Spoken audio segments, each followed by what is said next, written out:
This video will give you a short overview of how to use Google Scholar.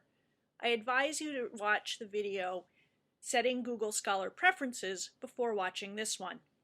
To use Google Scholar, you can go directly to the database at scholar.google.com, but I highly recommend that you go to it through the UVM library. First, connect for off-campus access, and then follow the link under Articles and More, browse by title, letter G, and go down the page until you reach Google Scholar.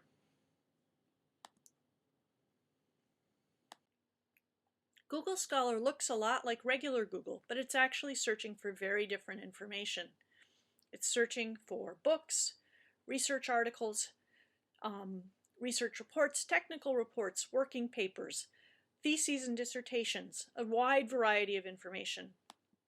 I can search it pretty simply, just like I would when I search regular Google. And I'm going to search for information on scholarly communication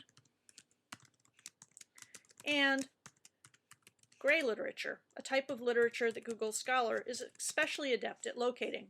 And I'm going to run that search. My list of results comes back, and I can page down, and you'll see I have 844 items. That's a lot of things. And as I look at each individual citation, I get the item title, the place of publication, a snippet from the item, as well as links to other ways of interacting with it. You'll notice that what I don't get is quite as clear an outline of things like the page numbers for the item or the author. I can get that more easily by exporting the item into Zotero, which I actually do by clicking on the Import into EndNote button. This will allow me to save items to Zotero. Uses the same format as EndNote, and if I click OK, that item is now added to my Zotero library, and I'll have all of the associated information. Other things I get for each item include articles that have cited that article, related articles, a link to find the full text at UVM, and options to see other versions of the citation within the database.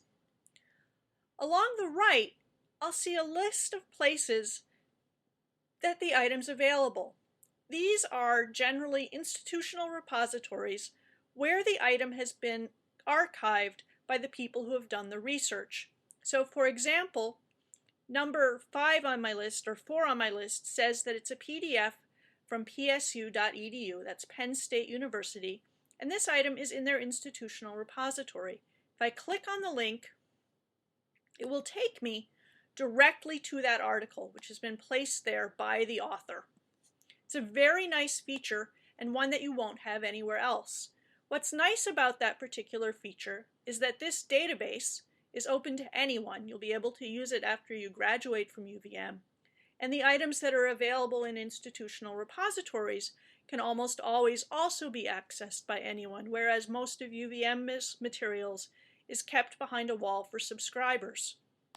If I want to refine my search, I can do things like apply time periods. You can say, okay, I only want to see articles on this topic written since 2010.